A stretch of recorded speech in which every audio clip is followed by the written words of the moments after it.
My name is Chase Sorrells. This passage comes from Dickens' The Pickwick Papers in chapter 1. In this passage, Mr. Pickwick is put on trial. So, Mr. Pickwick observed that fame was dear to the heart of every man. Poetic fame was dear to the heart of his friend Snodgrass. The fame of conquest was equally dear to his friend Tupman. The desire of earning fame in the sports of the field, the air, and the water was uppermost breast of his friend Winkle. He, Mr. Pickwick, would not deny that he was influenced by human passions and human feelings, possibly by human weakness.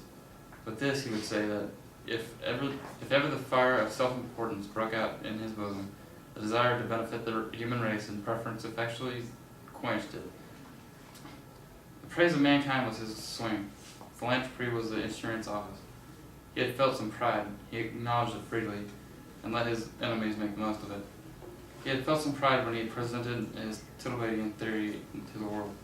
It might be celebrated or it might not. He would take the assertion of the Honorable Pickwickian, whose voice he had just heard.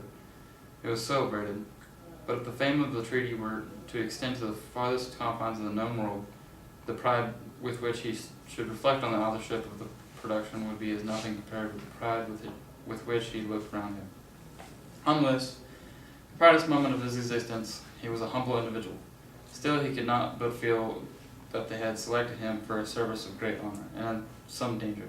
Traveling was in a troubled state, and the minds of coachmen were unsettled.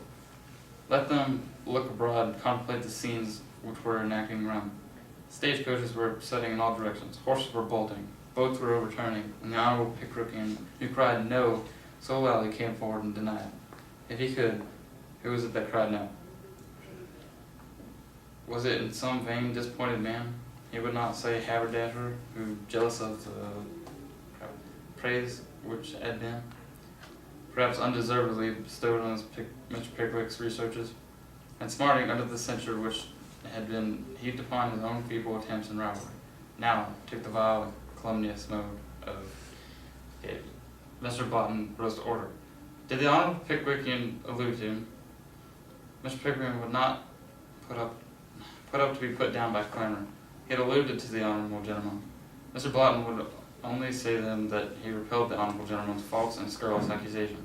With profound contempt, the honorable gentleman was a humbug.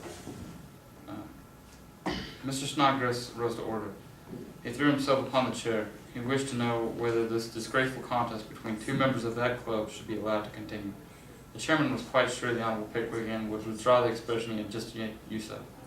Mr. Blotton would, with all possible respect to the chair, was quite sure he would not. The chairman felt it his imperative duty to demand the honorable gentleman whether he had an expression which had just escaped him in a common sense. Mr. Blotton had no hesitation in saying that he had not, and he used the word in its Pickwickian sense. He was bound to acknowledge that, personally, he entertained the highest regard and esteem for the honorable gentleman. He had merely considered him a humbug in a Pickwickian point of view. Mr. Pickwick felt much gratified by the fair, candid, and full explanation of his honorable friend. He begged it to be at once understood, and that his own observations had merely intended to bear Pickwickian construction. Here, the entry terminates. Okay. All right, y'all.